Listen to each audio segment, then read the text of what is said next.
Welcome to my new YouTube channel. Enjoy watching. My name is Aria and I was working in the marketing department at Carson and Associates when our paths crossed.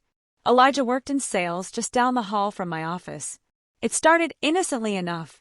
We kept running into each other in the office kitchen during lunch breaks.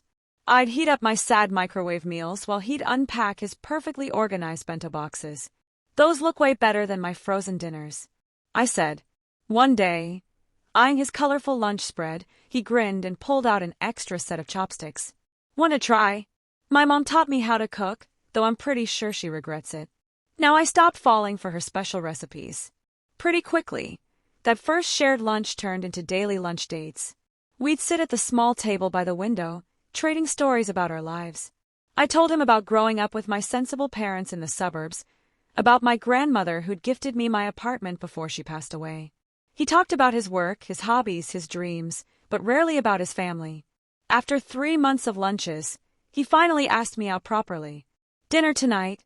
Somewhere that doesn't have a microwave or plastic cutlery." I said yes, and that's how our real story began. We dated for a year and it was wonderful. Elijah was thoughtful, funny and kind. When he suggested moving in together, it made perfect sense. My apartment had plenty of space, and we were spending most nights together anyway. Everything was perfect except for one thing: I'd never met his family. He'd met mine within the first few months of dating. But whenever I brought up meeting his family, Elijah would change the subject or make vague excuses. One night, after we'd been living together for a few months, I finally confronted him about it. We were curled up on the couch watching a movie when I paused it and turned to face him.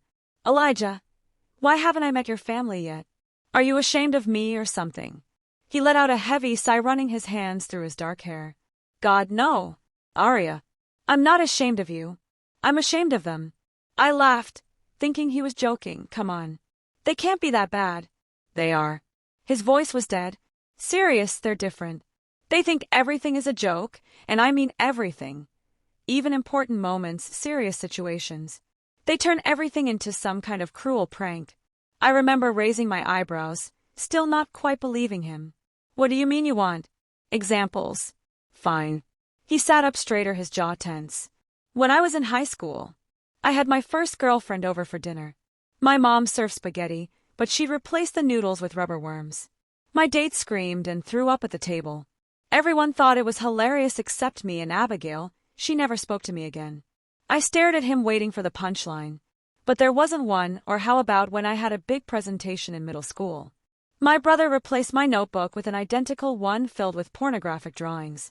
When I opened it in front of the class, he shook his head. I got suspended for the weeks as he continued sharing stories from his childhood, each one worse than the last.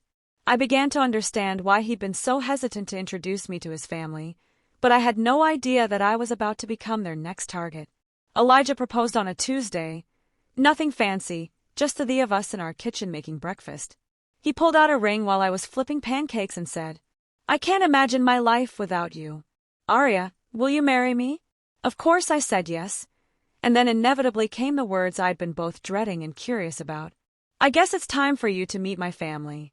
The Thompson family home was a charming three-story colonial in the suburbs. Mrs. Arthur opened the door before we even reached the porch. She was a petite woman with Elijah warm brown eyes and a wide smile. Mr. Arthur stood behind her, tall and distinguished-looking, and next to him was Noah, Elijah's older brother. "Oh, finally." Mrs. Arthur pulled me into a tight hug. "We've been dying to meet the woman who stole our Elijah heart." The initial conversation was surprisingly normal. We sat in their cozy living room and they asked about my job, my family, how Elijah and I met. They even cracked a few harmless jokes that made me laugh. I started to relax, thinking Elijah had exaggerated their prancing tendencies. I caught him watching his family warily, like someone waiting for a bomb to explode. I thought he was being paranoid. "I'll get us some tea," Mrs. Arthur announced cheerfully. "Ariatani, dear, how do you take yours?" "Just a splash of milk, please." When she returned with the tea tray, everyone was still chatting pleasantly. I took a big sip of my tea and immediately regretted it. My mouth exploded with salt and pepper, so much pepper it felt like I'd swallowed fire. I spout the tea back into the cup, but it was too late. My throat was burning. Tears streamed down my face as I coughed and gasped. The Arthurs burst into laughter. "Welcome to the family," Noah hooted. Better get used to it. We love our little jokes. That's how we show love here. Mr. Arthur added, wiping tears of laughter from his eyes. I ran to the kitchen, desperately searching for water. I found a glass and filled it with ice and water, drinking it in huge gulps. The pepper had made my nose run, and I could feel my carefully applied makeup streaming down my face along with my tears. From the living room, I could hear Elijah's angry whispers. What is wrong with you people? This isn't funny. She's going to be my wife. Oh, lighten up. Noah replied. It's just a joke. When I walked back into the living room, my face a mess of running mascara and smeared foundation. They took one look at me and started laughing again. Look, she looks like a panda. Noah pointed at me, doubling over with laughter. That was the last straw for Elijah. He jumped to his feet, his face red with anger. You're all jerks.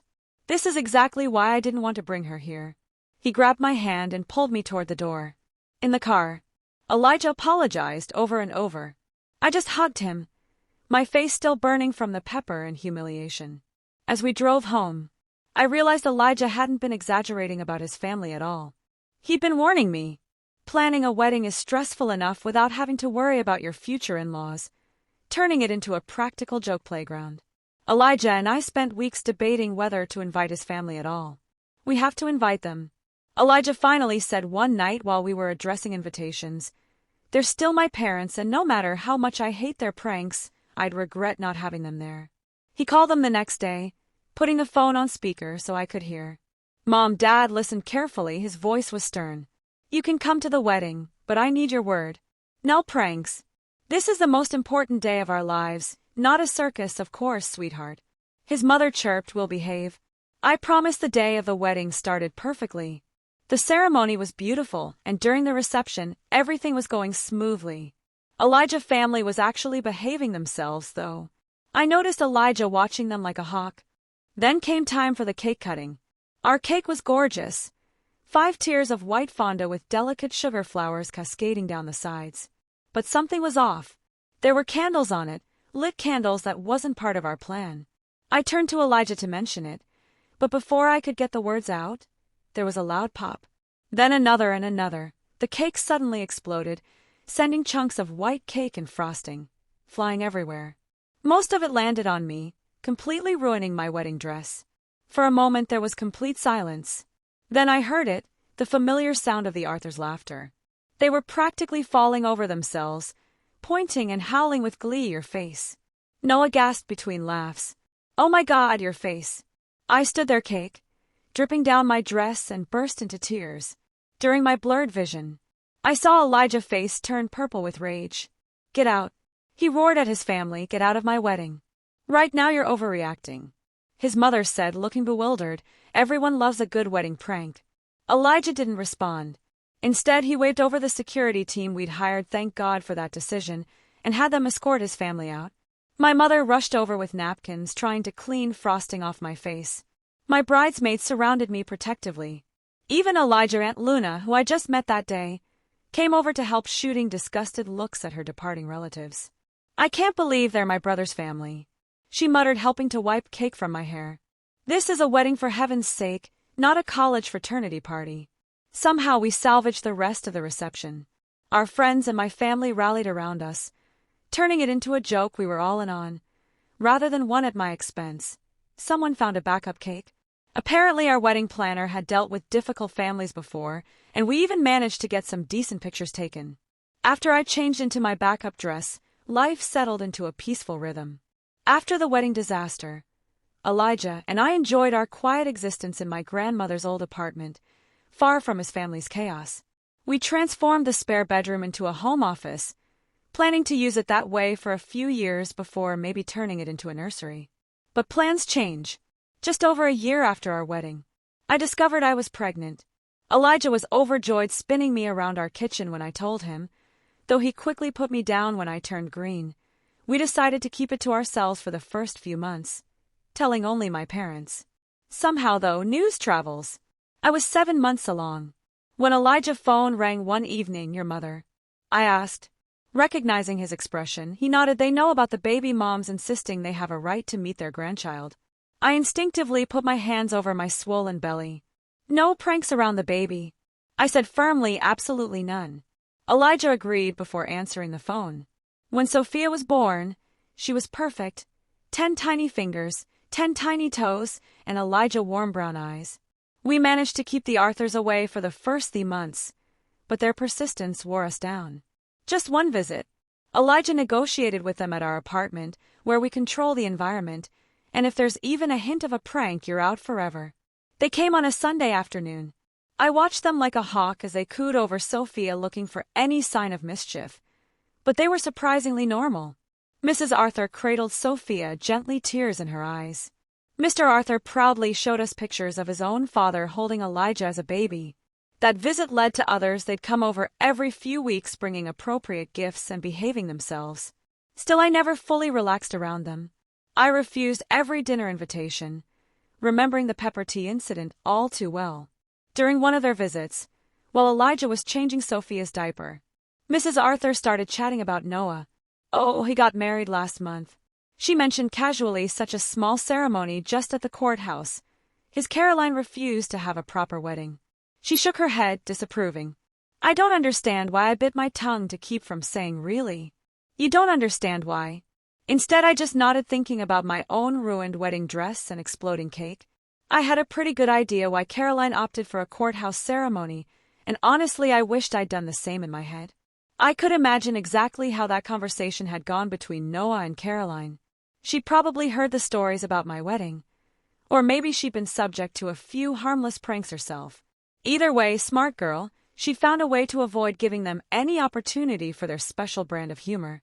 Life has a way of shattering when you least expect it. One rainy Tuesday morning, Elijah kissed Emma goodbye before school, kissed me goodbye before work, and walked out our door for the last time. A drunk driver ran a red light at 9:17 a.m. By 9:20 I was a widow. Sophia didn't understand. At first she was only 7, too young to fully grasp the concept of never coming back. When I told her Daddy had died, she asked if he'd be home for dinner. Each time she asked, my heart broke all over again. The days leading up to the funeral passed in a blur. My mother practically moved in handling arrangements while I sat in a daze on the couch holding Sophia. I couldn't cry anymore.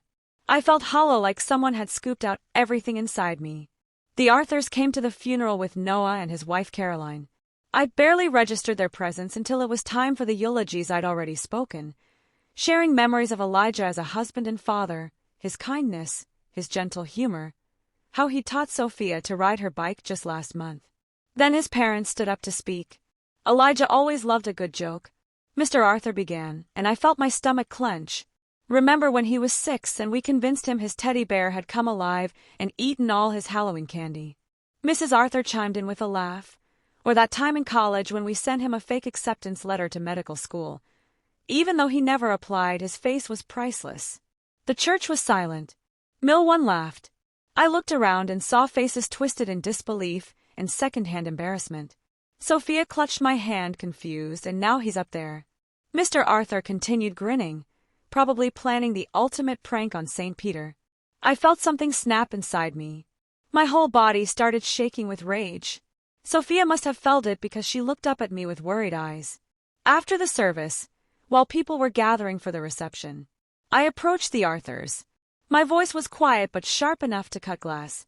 How dare you? I hissed. How dare you turn my husband's funeral into a joke? Oh, Ariatani, Mrs. Arthur reached for my arm. Elijah would have appreciated the humor, he always did. I jerked away from her touch. No, he tolerated it. What you do is cruel and thoughtless. I never want to see any of you again. You're not welcome in our lives anymore. Sophia and I are done with all of you. But we're family.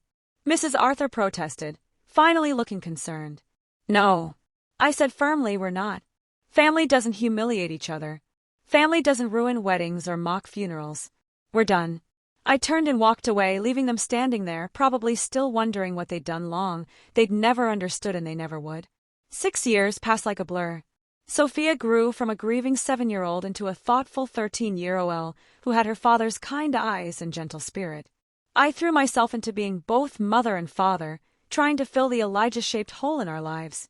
We heard bits and pieces about the Arthurs through the grapevine. Noah had the kids. Now I'd seen pictures on social media of the boys with his mischievous grin. I always quickly scrolled past, determined to keep that chapter of our lives firmly closed. Sometimes Sophia would ask about them, especially around holidays or when her friends talked about their grandparents. I never told her about the exploding wedding cake or the funeral jokes. She had enough complicated feelings about losing her dad without adding that mess to it. Then came the phone call 3 days before Christmas. Ariatani, Mrs. Arthur's voice was older, softer. Somehow, please don't hang up. I almost did anyway, but Sophia was sitting next to me on the couch, working on her homework. She looked up curious. We miss Sophia. Mrs. Arthur continued. And you please, would you consider spending Christmas with us? The whole family will be there. Noah and Caroline, they boys, we'd love to see you both. I started to say no, but Sophia, who had obviously figured out who was calling, began nodding enthusiastically. Her eyes were pleading. There will be absolutely no pranks. I said firmly. No jokes. No tricks. Nothing like that. Just a normal Christmas dinner. We promise, Mr. Arthur's voice joined in. They must have been on speakerphone. We swear on Elijah memory. No pranks. Maybe it was the mention of Elijah, or maybe it was Sophia's hopeful face. But I found myself agreeing. We'll come. I said, but I mean it about the pranks. After hanging up, Sophia and I went shopping. If we were doing this, we were doing it right. We picked out top-of-the-line kitchen appliances for the Arthurs, the latest tablet for Noah and Caroline, and the season's hottest toys for their boys. Do you think Grandma and Grandpa got me something nice? Sophia asked. As we wrapped the gifts, I'm sure they did, sweetheart. I said, hoping I wasn't lying. They've had 6 years to think about it. Sophia threw herself into choosing wrapping paper and writing cards. I watched her excitement grow and prayed. I wasn't making a horrible mistake by letting the Arthurs back into our lives. The Arthur house looked exactly the same as I remembered it, decorated with twinkling Christmas lights and a wreath on the door. Sophia squeezed my hand as we walked up the path, our arms full of carefully wrapped presents. Noah and his family were already there when we arrived. His wife Caroline gave me a warm, almost apologetic smile as she helped us with our coats. Their boys, Mike and Tommy, hovered shyly behind their parents. The gift-giving started promising. Sophia and I handed out our present and the reaction seemed genuine. Mrs. Arthur teared up over the expensive coffee maker. Mr. Arthur was thrilled with his new tablet, and the boys' faces lit up at their gaming consoles. Then came our turn. Mrs. Arthur handed Sophia a wrapped box with a big smile, while Mr. Arthur passed me a similar one. Sophia's fingers trembled slightly as she unwrapped hers, her first gift from her grandparents in 6 years. I'll never forget the look on her face when she opened that box. Inside was a plastic toy designed to look like dog poop along with some clearly marked down items from the clearance bin. Sophia's lower lip quivered as she stared at the contents. The laughter started immediately. Mr. Arthur and Noah were practically howling. Even the boys joined in, pointing at Sophia's face. Oh my God, look at them. Noah gasped between laughs.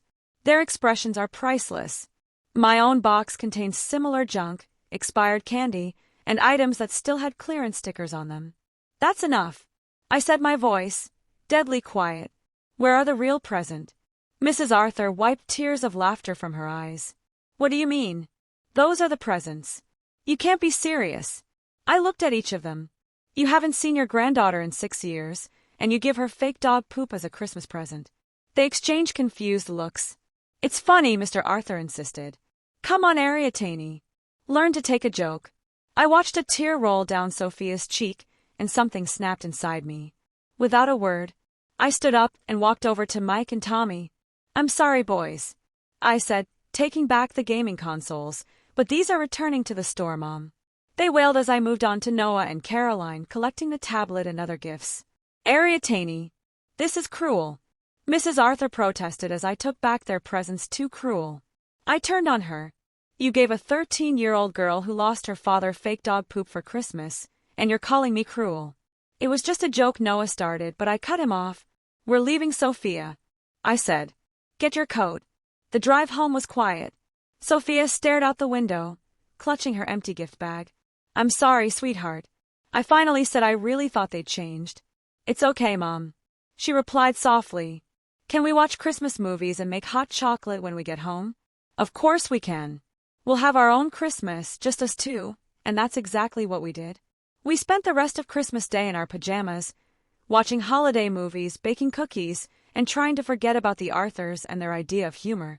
The day after Christmas, I was scrolling through Facebook when I saw Noah's post "Terrible Christmas yesterday." My sister-in-law showed her true colors, cruelly taking back Christmas presents from my crying children. Some people just don't understand family traditions and humor. My poor boys were heartbroken. Bad Aunt Christmas ruined the comments, flooded in immediately. How horrible. What kind of person takes presents from children? She sounds toxic. My hands were shaking as I typed my response. Let me tell you what really happened at Christmas yesterday. You want to talk about cruel? Let me tell you about your family traditions.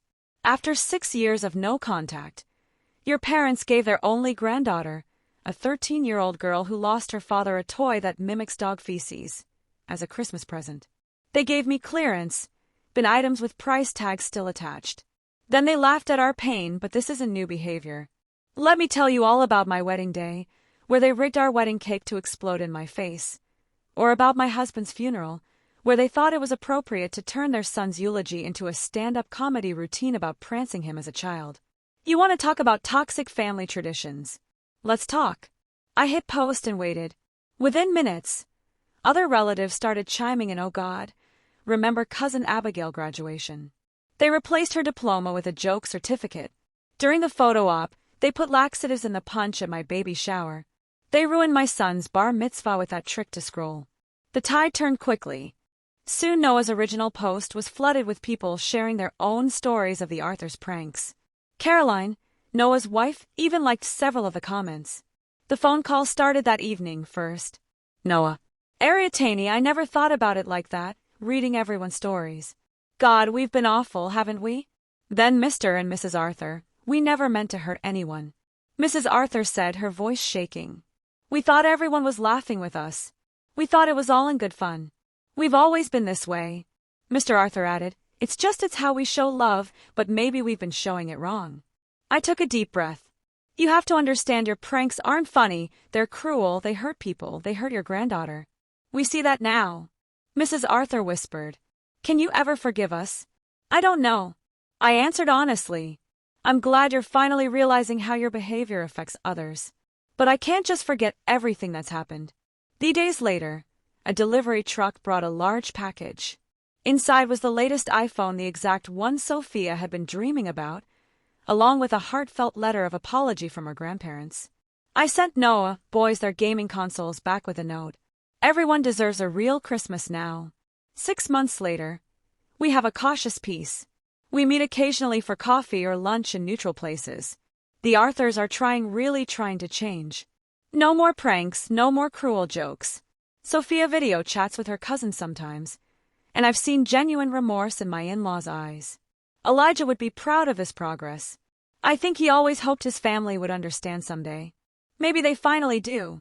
If you enjoyed this suspenseful story and want to hear more, please make sure to like, subscribe, and hit the notification bell for more thrilling content. Your support means a lot and helps me create more captivating stories for you. Thank you for being part of this journey.